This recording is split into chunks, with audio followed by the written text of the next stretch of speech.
Shalom Elohim, haleluya, puji nama Tuhan. Semangat pagi Bapak Ibu Saudara yang dikasihi Tuhan kita, Yesus Kristus. Jumpa lagi bersama saya Pendeta Samuel Mabuntu dalam Renungan Pagi ke 2022 hari. Renungan Pagi ini mengudara. Puji Tuhan. Bapak Ibu Saudara yang dikasihi Tuhan, sebelum kita membaca, mendengarkan, dan merenungkan firman Tuhan hari ini, mari kita berdoa. Minta pimpinan Roh Kudus. Kita berdoa. Bapa di surga, kami sangat membutuhkan kebenaran firman-Mu sebagai makanan tubuh, jiwa, dan roh kami. Puaskan kami, kenyangkan kami dengan firman-Mu ini, agar kami kuat menghadapi kerasnya kehidupan ini, dan tetap menjadi terang, tetap menjadi berkat Tuhan, dimanapun kami berada. Di dalam nama Tuhan Yesus yang adalah firman Allah yang hidup, kami berdoa. Amin. Haleluya. Bapak Ibu Saudara yang dikasihi Tuhan, bersama dengan saya kita akan belajar Alkitab dari kitab Kejadian sampai kitab Wahyu.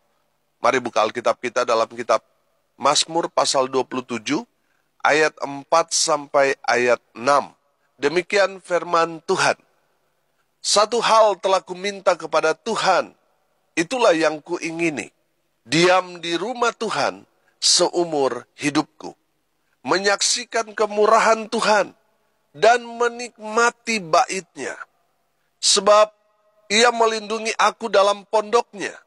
Pada waktu bahaya, Ia menyembunyikan aku dalam persembunyian di kemahnya. Ia mengangkat aku ke atas gunung batu. Maka sekarang tegaklah kepalaku, mengatasi musuhku sekeliling aku. Dalam kemahnya, aku mau mempersembahkan korban dengan sorak-sorai. Aku mau menyanyi dan bermazmur bagi Tuhan. Amin. Haleluya.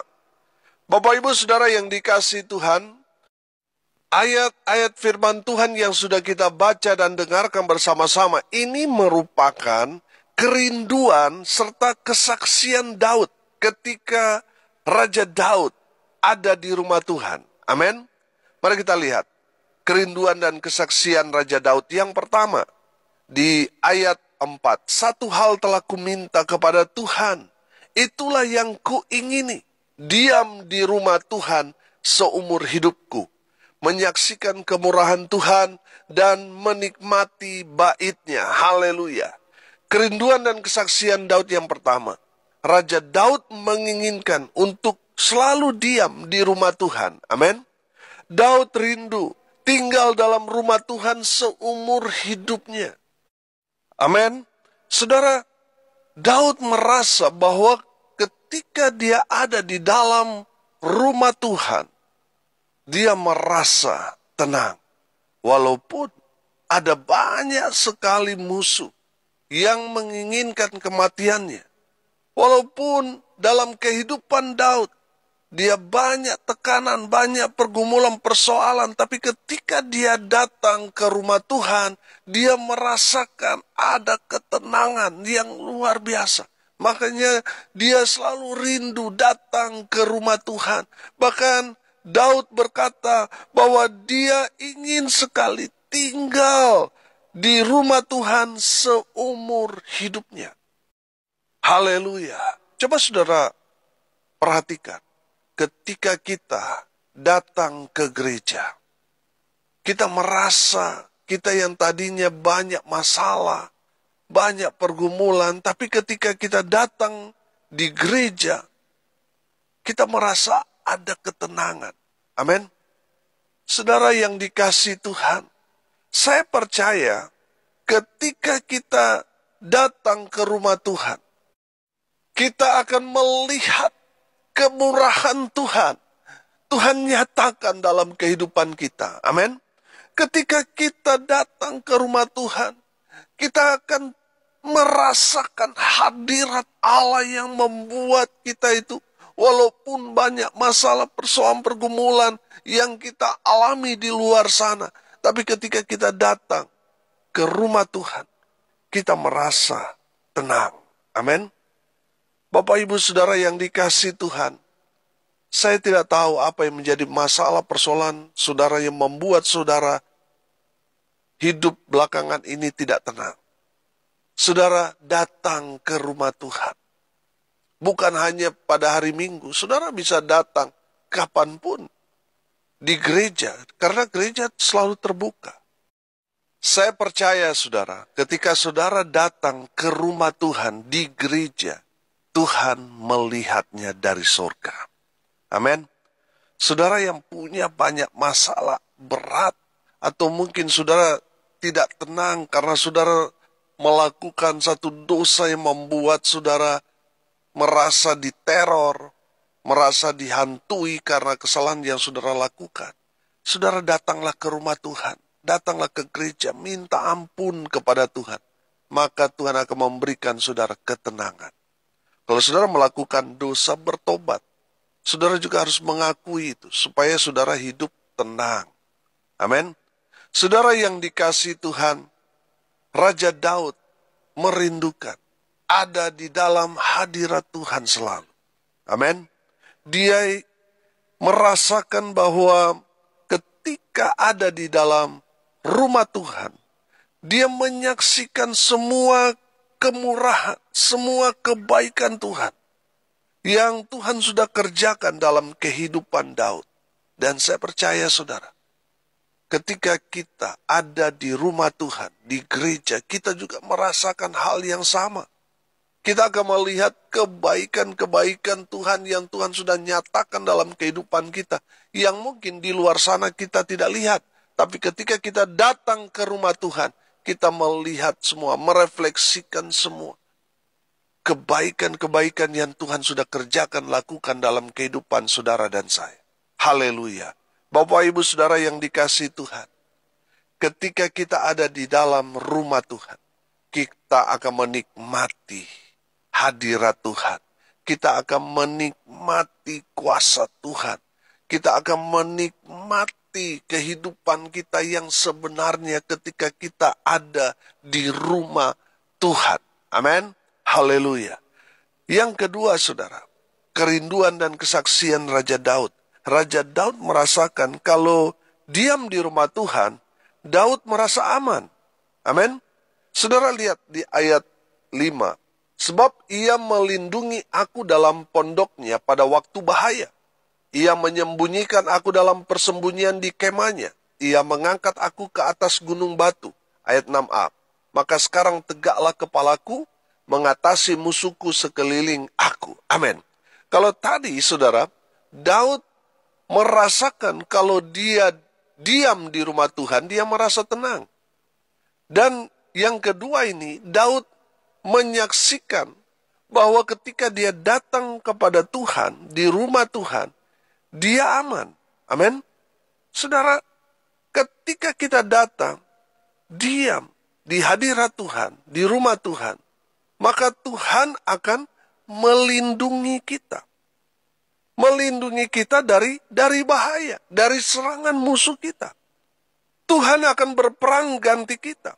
Tuhan akan mengangkat kita. Derajat kita. Tuhan akan promosikan kita. Amin. Saudara yang dikasihi Tuhan, datanglah ke rumah Tuhan. Saudara, kalau saudara nggak datang ke rumah Tuhan, saudara orang yang angkuh. Saudara orang yang sombong. Saudara mengandalkan kekuatan sendiri. Dan satu saat, semua pertahanan saudara akan hancur, saudara. Kalau saudara tidak datang kepada Tuhan.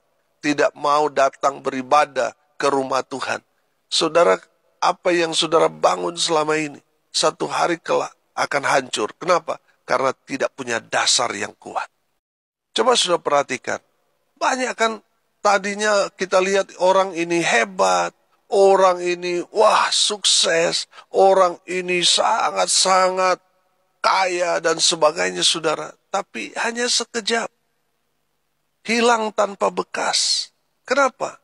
Karena tidak punya pondasi, tidak punya dasar yang kuat. Tidak pernah datang cari Tuhan. Dia selalu dalam pikirannya cari uang, sampai dia melupakan Tuhan. Saudara yang dikasihi Tuhan, hati-hati. Iblis itu paling pintar, saudara. Mengelabui kita. Sehingga kita mulai meninggalkan Tuhan, lebih utamakan pekerjaan, cari uang, sampai kita lupa sama Tuhan. Hati-hati, saudara.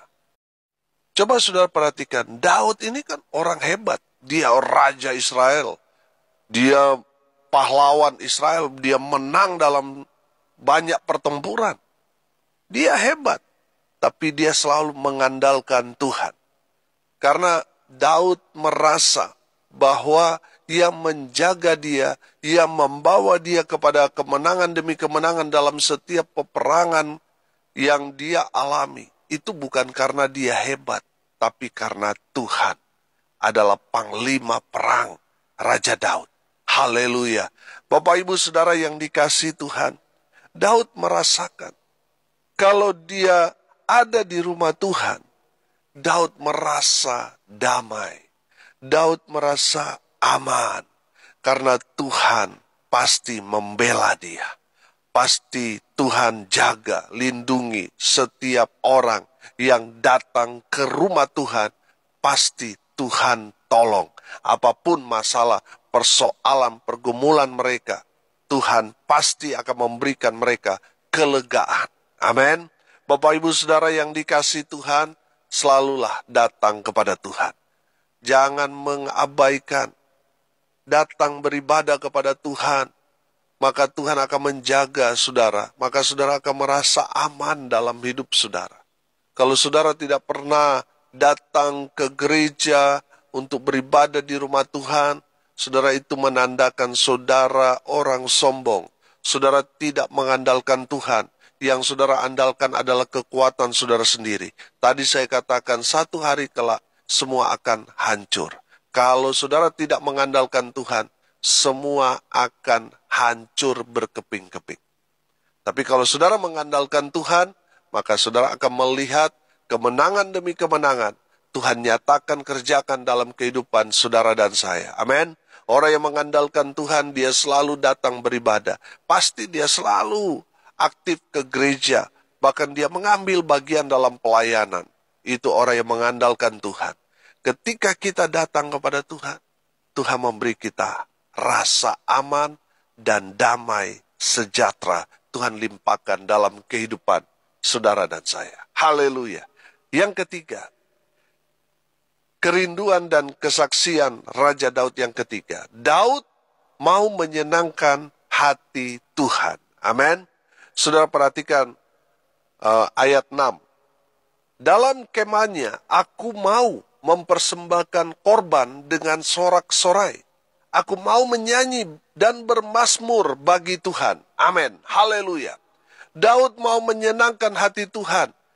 Dalam kemah atau rumah Tuhan, Daud mempersembahkan korban. Saudara yang dikasihi Tuhan, kita tahu bahwa mempersembahkan korban bakaran untuk Tuhan itu adalah perbuatan yang menyenangkan hati Tuhan. Amin.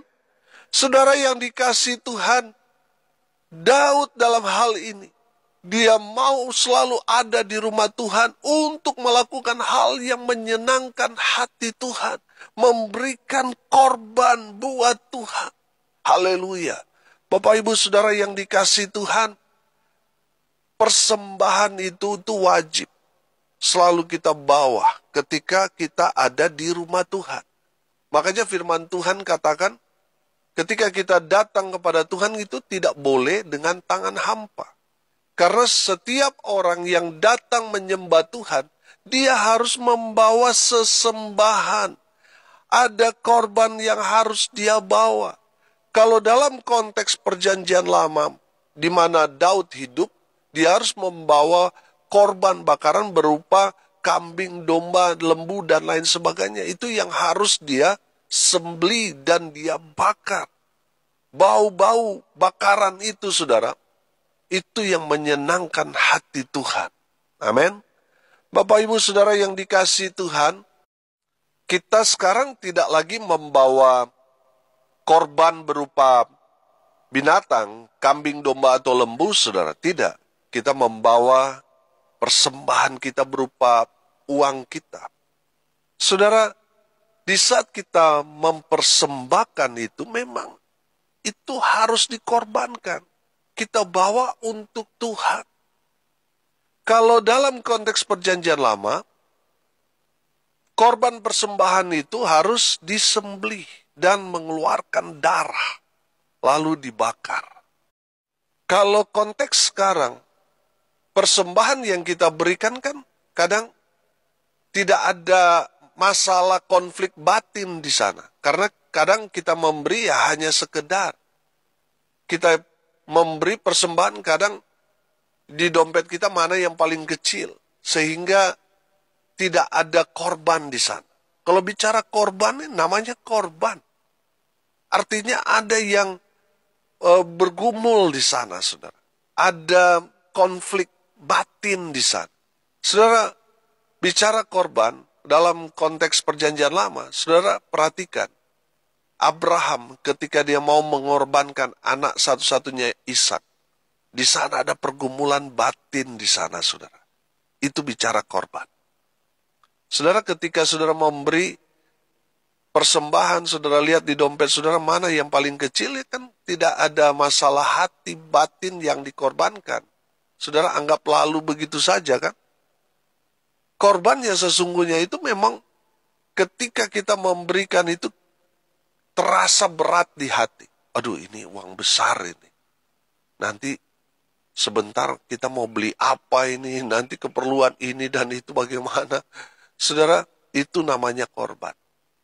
Ketika kita memberi, lalu ada konflik dalam batin kita.